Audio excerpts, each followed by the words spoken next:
लाकडी पुलाच्या बाजूने खालील पायवाटेवरून आम्ही चालत निघालेलो होतो. वरती लाकडी पूल होता. त्या लाकडी पुलाच्या वरून साधारण एक बैलगाडी जाईल एवढी वाट होती. खालच्या वाटेने जात असताना पायवाटेतून वाट काढत जाताना बऱ्याच प्रकारच्या वनस्पती दिसत होत्या.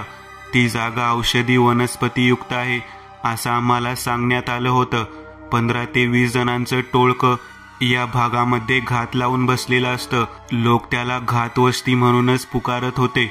घात म्हणजे काय तर दबा धरून बसून एखाद्या ठिकाणी लूटमार करणे. पण त्या भागामध्ये प्रत्येक जण जाण्यासाठी उत्सुक होता. 10-15 सामोरे जाण्याच्या दृष्टिकोनातून आमच्याजवळ साहित्य होतं. अणकुचीदार धनुष्यबाण आणि बऱ्याच गोष्टी. याचा वापर करून ते हल्ला करतात हे माहीत होतं. शेवटी जंगलातील लोक, त्यांना जर नवीन काही प्राप्त करून घ्यायचं असेल तर ते स्वतः कमवतात. पण त्यांच्या हद्दीमध्ये, त्यांच्या भागामध्ये दुसऱ्या कोणाला हस्तक्षेप करू देत नाहीत. आयुर्वेदामधील आम्ही 4-5 जण जास्त करून त्या भागामध्ये जाण्याचा मोह टाळत होतो.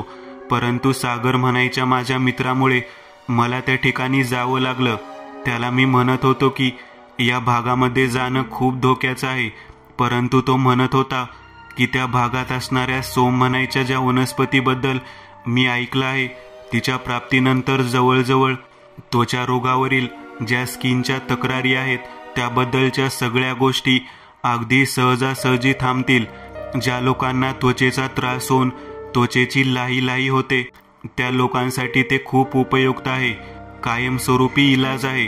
त्याचं हे बोलणं ऐकल्यानंतर आमच्या बॅचमधील बाकीचे 3-4 जण सुद्धा तयार झाले. आपण ज्या वेळेला असं काही घडेल त्यावेळेला हात जोडून त्यांना विनंती करून त्यांच्याकडच्या असणाऱ्या त्या अप्रतिम वनस्पतीबद्दलची माहिती त्यांना विनंती करून त्यांच्याकडच्या असणाऱ्या त्या अप्रतिम वनस्पतीबद्दलची माहिती त्यांना देऊ.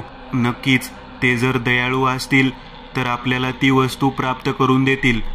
मी त्या वेळेला म्हणालो, प्रयत्न करायला काही हरकत नाही, पण जीवावर बेतण्यासारखं काही घडायला नको. आम्ही त्या दिशेने जात होतो. वरील लाकडी पुलावरून जाण्याचे धाडस नव्हतं. खालच्या बाजूनेच निघालेलो होतो. थोडं अंतर चालून गेल्यानंतर सागवानाचं जंगल लागलं. तीव्र सागवानाची झाड लावण्यात आलेली होती आणि त्या जंगलाच्या नंतरचाच भाग, केवड्याच्या बनाच्या नंतरचा भाग दिसू लागलेला होता. सळसळणाऱ्या सापांच्या पिल्लांना पाहत असताना तेथील निसर्ग सौंदर्य आम्हाला जाणवत होतं. सागर सगळ्यात पुढे होता. त्यानंतर मी स्वतः होतो. माझ्या पाठीमागे लीलाधर होता. त्याच्या पाठीमागे गंगाधर आणि जायप्पा. हातामध्ये सुरक्षिततेच्या दृष्टिकोनातून आम्ही काही साहित्य ठेवलं होतं. पाठीवरती बॅग होत्या. थोडं अंतर पार करून गेल्यानंतर पूर्ण गर्द झाडी लागली. माझ्या लक्षात आलं, या भागातूनच पुढं वनस्पती प्राप्त होण्याची जागा आहे. तेवढ्यात एक तीव्र स्वरूपाचा बाण सगळ्यात मागे असलेला जायप्पाच्या खांद्याला घासून गेला. जायप्पा मोठ्याने ओरडला. त्यावेळेला आम्ही सर्वजण खाली वाकून बसलो. एका त्या छोट्याशा वाटेतून आजूबाजूला असलेल्या झुडपामध्ये खाली वाकून लपलो.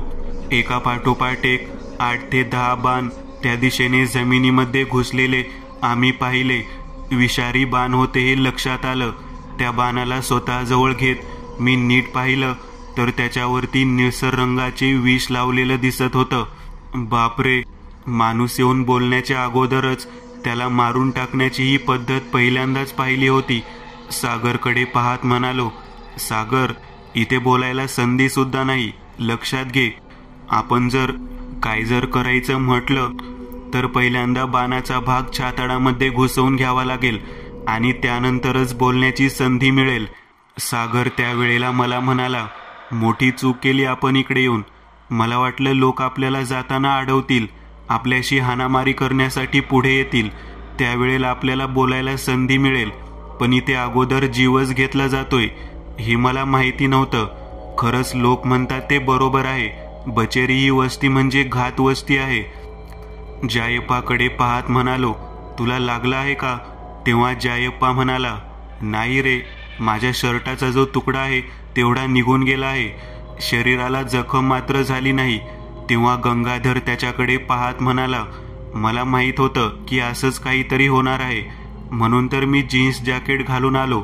तेव्हा बाणाचा वर्षाव थांबलेला पाहून आहे अशा पद्धतीतच खाली वाकत वाकतच पुढे चालत जायला सुरुवात केली.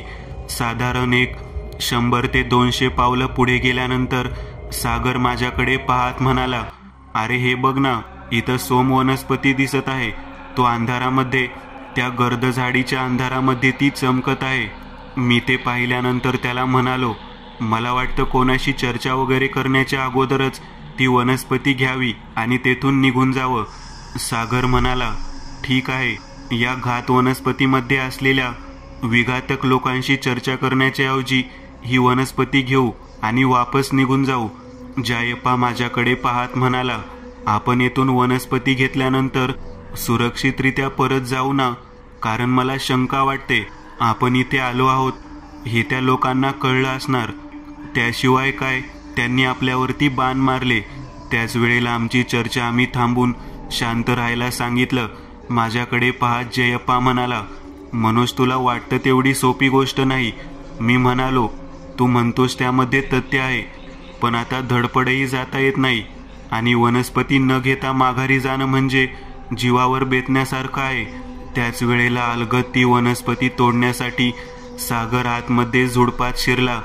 गर्द दाट अंधार असल्यामुळे जास्त काही दिसत नव्हतं, पण त्या वनस्पतीला स्पर्श केल्या केला एक जोराचा भाला मात्र त्याच्या दंडामध्ये घुसला. तो खूप मोठ्याने ओरडला. सागरला कोणीतरी भाला फेकून मारलेला होता. आम्ही त्यावेळेला जागेवरती हात करून उभा राहिलो. आम्ही उभारल्या वरच्या दिशेने नीट पाहिलं तेव्हा मुळात मनुष्य असलेली आकृती दिसलीच नाही. अतिशय बुटकी, कमरे इतक्या उंचीची चित्रविचित्र आकृती झाडावरती दिसली. एवढी छोटी बुटकी माणसं ही कुठली जमात आहे हा प्रश्न माझ्या डोक्यात आला. मी नीट पाहत होतो तेवढ्यात दुसरा भाला वेगामध्ये माझ्या कानाजवळून गेला. तो मागील झाडामध्ये जाऊन घुसला. मी हात जोडले. सागरच्या दंडाला लागलेला भाला पाहता आम्ही सर्वजण हात जोडून माफ करा, माफ करा म्हणू लागलो.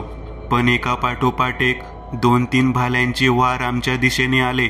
आम्ही ते चुकवले आणि मोठ्या झाडाच्या पाठीमागे लपून बसलो. सागर तसाच तिथे पडलेला होता.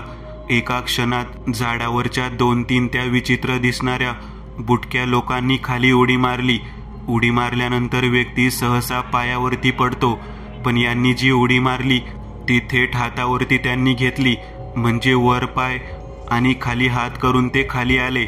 वर पाय आणि खाली हात करून ते आल्यानंतर मी प्रचंड घाबरलेल्या अवस्थेत त्यांच्याकडे पाहू लागलो. अशी कशी जमात आहे जी अशा पद्धतीने चालते आणि उड्या मारते? बापरे, आपण प्रत्यक्ष बचेरी गावात आलो का काय? बचेरी वस्तीवर आलो का काय असं मला वाटू लागलं. आणि नीट पाहिलं तर मागे रक्ताळलेल्या रंगाने एका लाकडी झाडाच्या बुंद्यावरती बचेरी असं लिहिलेलं होतं. कित्येक दिवसांपासूनही ऐकत आलो होतो की हे ठिकाण असं आहे, या ठिकाणी अशा पद्धतीचे वातावरण आहे, लोक इकडे येत नाहीत. पण प्रत्यक्ष मात्र आज मी पाहिलं होतं की खरंच फार वेगळ्या पद्धतीचे आणि विचित्र लोकांच्या सानिध्यामध्ये आम्ही आलेलो होतो. नीट पाहिल्यानंतर माझ्याकडे पाहत लीलाधर म्हणाला, मनोज मागे सरक, हे जिवंत व्यक्ती नाहीत. त्यावेळेला मी त्याच्याकडे नीट पाहिलं तेव्हा माझ्या लक्षात आलं की तो जे काही बोलत आहे ते अगदी खरं आहे. मी भयंकर घाबरलो आणि मागे सरकलो. आम्ही मिळेल त्या वाटेने परत पळण्याच्या दिशेने विचार करू लागलो. आमच्यासोबत ज्याला भाला लागला होता तो आमचा मित्र सागर, याला मात्र डाव्या पायाला घट्ट पकडून ते 2 बुटके लोक ओढून येताना आम्हाला दिसत होते. त्यावेळेला गंगाधर माझ्याकडे पाहत म्हणाला, आपण असं त्याला सोडून जायला नको, ते त्याला मारून टाकतील. मी तिथेच थांबलो. आपल्या बरोबरच्या मित्राला असं संकटात टाकून जाणं बरोबर नव्हतं, पण समोर दिसणाऱ्या ज्या व्यक्ती होत्या त्या जिवंत नव्हत्या. ही सगळ्यात मोठी बाब आमच्या डोळ्यासमोर आलेली होती. बचेरी या वस्तीबाबत आम्ही ऐकलं होतं, पण तिथं केवळ आदिवासी लोक असतात हे ऐकलं होतं. अशा विचित्र पद्धतीने बुटक्या स्वरूपाची जिवंत नसणारी जमात तिथं कशी काय असू शकते याचा मी विचार करत होतो. भीतीने घाबरगुंडी उडालेली होती. गंगाधर, लीलाधर, मी तसेच जायप्पा आम्ही तिथेच थांबलो. मागे पाहिलं तेव्हा त्याला अगदी आनंद व्यक्त करत ते दोघेजण ओढत नेत होते. त्यांच्या पाठोपाठ हातामध्ये भाला घेतलेले, चित्रविचित्र पद्धतीने स्वतःचे मुंडके गोल फिरवणारे विचित्र पद्धतीचे बुटके लोक आम्हाला दिसत होते. आता या मेलेल्या लोकांबाबत काय चर्चा करायची? त्यांना कसली दया आणि त्यांना कसली माया. चुकीच्या ठिकाणी आपण येऊन अडकलो हे जवळजवळ कळले होते. मी तिथेच थांबलो. माझ्यासोबतच्या बाकीच्या मित्रांना म्हणालो, आपण आपल्या मित्राला सोडवायचं कसं? तेव्हा जायप्पा म्हणाला, मला वाटतं त्याला एका विशिष्ट ठिकाणी ते घेऊन जाणार. नेमकं कुठून येतात ते तरी पाहायला हवं. तेव्हा मी त्यांना म्हणालो, अरे आपल्यावरती लक्ष ठेवून असणारे हे लोक आहेत. हे जिवंत नाहीत, हे पिशाच्चे आहेत. यांच्यापासून वाचायचं कसं? आणि महत्त्वाची गोष्ट म्हणजे जरी आपण वाचलो तरी आपला मित्र वाचेल का नाही हे सांगता येत नाही. आता दुसरा काहीच उपाय उरलेला नव्हता. परत जर जायचं म्हटलं तर मित्राचा जीव जाणार हे सत्य होतं, आणि जर पुढे जायचं म्हटलं तर आमचा जीव धोक्यात राहणार हे सुद्धा माहीत होतं. सागरला फरफटत ओढत ते तसेच घेऊन चाललेले होते. आम्ही चौघेही जण त्यांचा पाठलाग करायचा निर्णय घेतला. झाडाझुडपांच्या मागे लपत लपत आम्ही त्या व्यक्तींचा पाठलाग करत होतो. एका विशिष्ट पद्धतीच्या गुहेमध्ये त्या लोकांनी त्याला नेलं. त्या गुहेच्या बाहेरच्या दाराजवळ त्याला तिथे त्यांनी दगडावरती पालथं झोपवलं आणि चित्रविचित्र पद्धतीने विशिष्ट पद्धतीच्या हाडांची माळ करून त्याच्या गळ्यात त्यांनी घातली. काय प्रकार होता तेच कळत नव्हतं. आजूबाजूला नीट पाहिलं तेव्हा लक्षात आलं, तिथे कित्येक मेलेल्या लोकांची हाड आणि मांस पडलेले दिसत होते. कदाचित तिथे बळी देण्याची जागा असावी असं आम्हाला वाटलं. अरे देवा, आपल्या मित्राचा बळी दिला जाणार. इथं भूतपिशाच्यांसोबत संवाद तरी कोणी करायचा? जायप्पा माझ्याकडे पाहत म्हणाला, आपण त्यांना विनंती करायला हवी. आपल्या मित्राचा काहीही संबंध नाही. आपल्या मित्राने त्याचं काही वाईट केलं नाही. आपणही कोणाचं काही वाईट केलं नाही. त्यांना पटवून द्यायला हवं. जी त्यांची वनस्पती ज्या त्यांच्या हद्दीतील आहे ती आहे अशी त्यांना परत द्यायला हवी आणि तेथून निघायला हवं. जायप्पाने डेअरिंग करत पुढे जाण्याचं ठरवलं. मी त्याला म्हणत होतो, अरे ते मृत व्यक्ती आहेत. त्यांना भाषा समजणार कशी? ते आपल्याबरोबर संवाद करणार कसे? इथे एका व्यक्तीला मारायसाठी त्यांनी आणलं आहे. आपण स्वतःहून बाकीचे लोक त्यांना सापडू. त्याच वेळेला त्या दगडी गुहेच्या वरच्या भागामध्ये एक चित्रविचित्र पद्धतीचा व्यक्ती दिसला, ज्याचे केस भयंकर मोठे होते आणि त्या व्यक्तीच्या हातात विशिष्ट पद्धतीचे लाकूड होते आणि त्याला टोकदार अस्त्र लावलं होतं. एखाद्या कबिल्याच्या मुख्य व्यक्तीप्रमाणे तो व्यक्ती वरून उडी मारून खाली उतरला. तो सुद्धा त्याच्या एवढाच बुटका होता. त्याने ते अस्त्र सागरच्या मस्तकावर ठेवलं. ती काठी त्यांनी तशीच दाबून धरली आणि त्याच्या मस्तकातून वाहणाऱ्या रक्ताला स्पर्श करत त्याचा वास घेतला. मला समजत नव्हतं हे काय करत आहे. तेवढ्यात तो मोठ्याने ओरडला, अजून काही लोक इथं आहेत. कदाचित मनुष्याच्या रक्ताचा वास घेऊन त्याने आमच्याही शरीराचा वास घेण्याचा जो काही प्रयत्न होता तो पूर्ण केलेला होता. त्याला जिवंत माणसांचा वास येत होता. त्याने आमच्या आजूबाजूच्या भागाकडे बोट दाखवत तेथील त्या बुटक्या लोकांना सांगितलं, अजूनही लोक इथे पाठलाग करत आलेली आहेत. त्यांना धरा. एका क्षणात ते सर्व बुटके लोक धावत पडत आमच्या दिशेने येऊ लागले. चित्रविचित्र पद्धतीचे हावभाव करत ओरडत आमच्या जवळ येण्याच्या दृष्टिकोनातून त्यांनी प्रयत्न केला. मी त्यावेळेला म्हणालो, आपण यांच्यापासून वाचू शकत नाही. यांना शरण गेलं तर आपल्याला मरण मिळणार नाही. हात जोडून मी पुढे बाहेर पडलो. माझ्या पाठोपाठ जायप्पा, लीलाधर आणि गंगाधरही बाहेर आले. हात जोडलेल्या पवित्र मुद्रेमध्ये आम्ही समोर चालत येताना पाहून त्या बाकीच्या बुटक्या लोकांनी आमच्या शरीराला कोणतीही इजा न करता केवळ त्यांच्या खांद्याला लावलेल्या दोरामधून गुंडाळून आमच्या अंगावर टाकत आम्हाला बंदिस्त करून त्या म्हाताऱ्या बुटक्या मुकदमासमोर उभा केलं. तो त्या वस्तीचा प्रमुख होता हे आमच्या लक्षात आलं. मी सर्वात प्रथम त्यांच्याकडे हात जोडत विनंती केली, आम्ही तुमच्या कोणत्याही वस्तूला हात लावणार नाही. जी वनस्पती घेतली आहे ती तुम्हाला परत देतो. आमच्या मित्राला आणि आम्हाला सोडा. तेव्हा तो व्यक्ती विचित्र पद्धतीने हसत आमच्याकडे पाहत होता. त्याने सर्वात पहिल्यांदा त्याच्या जवळची जी काठी होती त्याला जे टोकदार शस्त्र लावलं होतं त्याने आमच्या कपाळावरती जोरात दाबून त्यातून थोडं रक्त बाहेर आल्यावर ते रक्त स्वतःच्या बोटाला स्पर्शित करून वास घ्यायला सुरुवात केली. त्याने आजूबाजूच्या त्या लोकांना पाहत आमच्याकडे बोलत सुरुवात केली. अजून कोणीही व्यक्ती नाहीत, एवढे जण आहेत. या 5 जणांचं काय करायचं ते रात्री ठरवू. आमच्या लक्षात आलं की आता आम्हाला हे सोडणार नाहीत. मी गुडघ्यावर खाली बसून त्या म्हाताऱ्या व्यक्तीकडे पाहत हात जोडून म्हणालो, मुकादम, अहो मुकादम साहेब, आम्हाला सोडा. आम्ही तुमचं काही वाईट केलं नाही. तेव्हा तो आमच्याकडे विचित्र पद्धतीने पाहत म्हणाला, तुम्ही आमचं काही वाईट करू शकत नाही. उलट तुम्ही आमचं भलं करण्यासाठी इथं आलेला आहात आणि मी तुम्हाला कसं बरं सोडेल. एका पाठोपाठ एक त्या गुहेतून त्याच उंचीच्या छोट्या बुटक्या 5 तरुणी बाहेर आल्या, ज्यांच्या कमरेवरती कापड गुंडाळलेलं होतं, छातीवरती कापड गुंडाळलेलं होतं. पूर्णतः दिसायला सुंदर असणाऱ्या त्या 5ही जणी त्या माणसासमोर येऊन उभारल्या. तो माणूस म्हणाला, 5 जण आहेत, तुम्ही 5 जण आहात. रात्री मध्यरात्रीपर्यंत यांची खातिरदारी करा. नैवेद्यासाठी आज भरपूर लोक प्राप्त झालेली आहेत. कसला नैवेद्य, कसलं काय, हे डोक्यामध्ये विचारचक्र सुरू झालं. आपल्याला मारून आपला नैवेद्य कोणत्या देवाला तरी दाखवणार नाहीत ना, कोणत्या सैतानाला तर ते दाखवणार नाहीत ना, याचा विचार मनात येऊ लागला. आम्ही त्या सर्वांसमोर हात जोडून रडू लागलो. सोडा आम्हाला, सोडा म्हणून खूप मोठ्याने रडू लागलो. पण ते आमच्याकडे पाहून दुर्लक्ष करत होते. ते दयामया काहीच दाखवत नव्हते.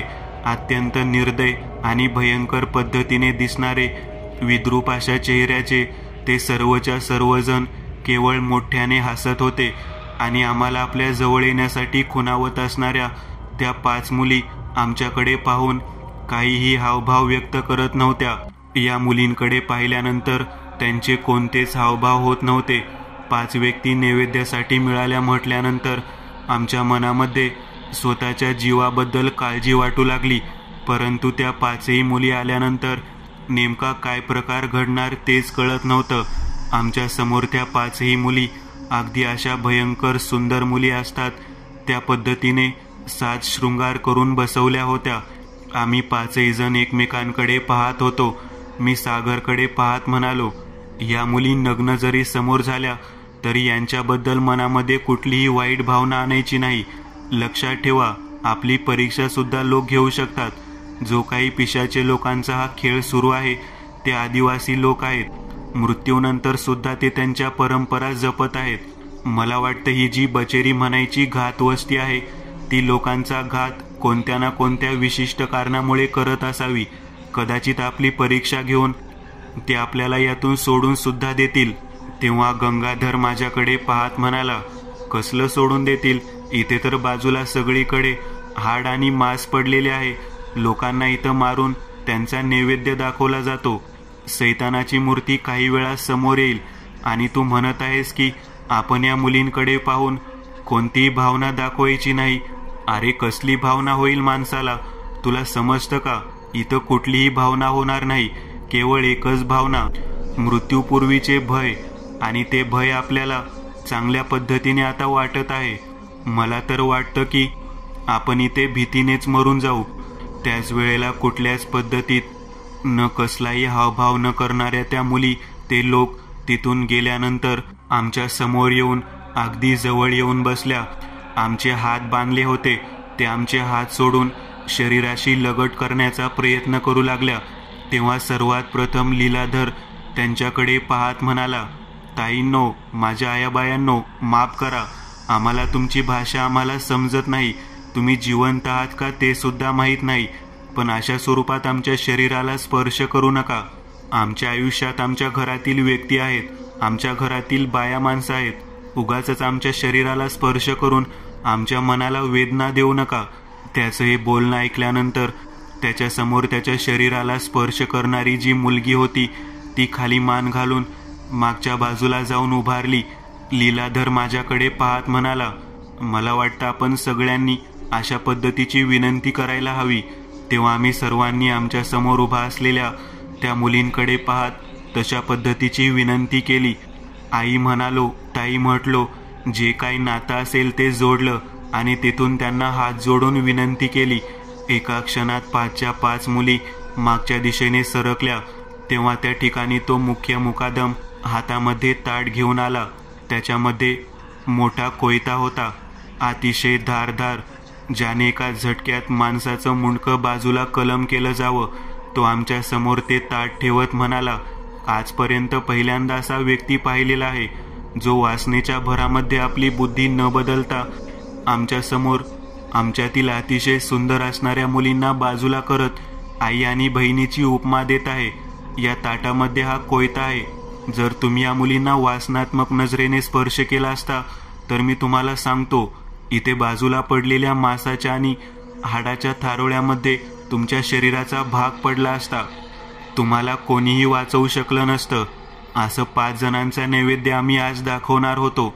कित्येक वर्षापासून ही पद्धत सुरू आहे. आमचं कुळ, आम्ही सर्व आदिवासी लोक या बचेरी गावामध्ये राहतो. हे बचेरी ही आमची वस्ती ही साधीसुधी वस्ती नाही, घात वस्ती म्हणून प्रसिद्ध आहे. घात म्हणजे काय तर आपल्याजवळ असलेल्या व्यक्तीला पाहुणचार देऊन, त्या व्यक्तीला स्त्रीचं आमिष देऊन, स्त्रियांसोबत त्यांचा संग करून त्या पुरुषांचा बीज आमच्या मुलीमध्ये स्थापित करून घ्यायचा आणि नंतर आमच्या देवाला त्या भयानक पद्धतीने नैवेद्य दाखवायचा. हे आमचं कार्य आहे. आज पहिल्यांदा आमच्या इथे असलेल्या मुलींना नकार देण्याचं काम तुम्ही केलेलं आहे. हे त्याने उद्गार काढल्यानंतर आम्ही पुन्हा घाबरलो. अरे बापरे, नकार दिला म्हणून सुद्धा आपला जीव घेतात की काय, असं आम्हाला वाटू लागलं. त्यावेळेला मी हात जोडत त्यांच्याकडे पाहत म्हणालो, अहो, नकार दिला म्हणजे काय करणार?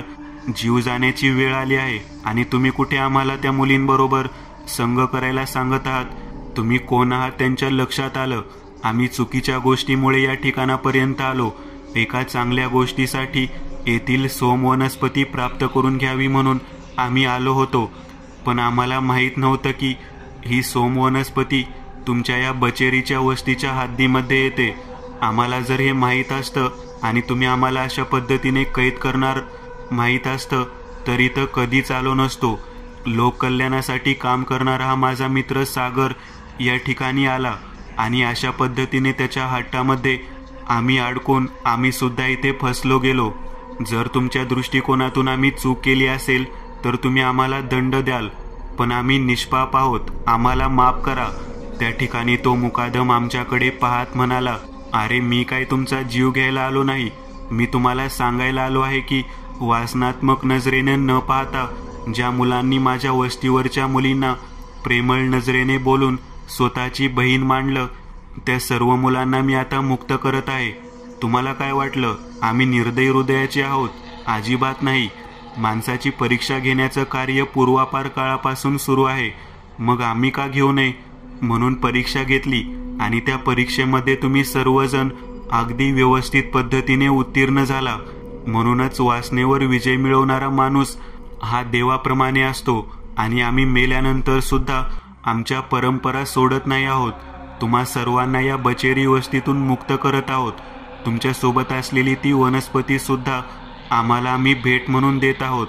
अजून जरी तुम्हाला ती वस्तू, ती वनस्पती लागणार असेल तर तुम्ही घेऊन जाऊ शकता. असे म्हणून त्या व्यक्तीने आमच्या हाताचे दोरखंड सोडले आणि ज्या ठिकाणी सागरला भाला लावला होता त्या ठिकाणी जिथून रक्त वाहत होतं तेथे त्या सोमवनस्पतीचा पाला लावला. एका क्षणामध्ये वेदना कमी होऊन सागर पूर्ववत दिसू लागला. केवळ एक चांगली गोष्ट आमच्या आयुष्यामध्ये घडली, ती म्हणजे वासनेवरचा विजय. मृत्यूच्या दाढीमध्ये असताना सुद्धा माणूस वासनात्मक नजरेने पाहत असेल तर त्याला मृत्यूदंड मिळतो, हे या वस्तीवरती समजलं होतं.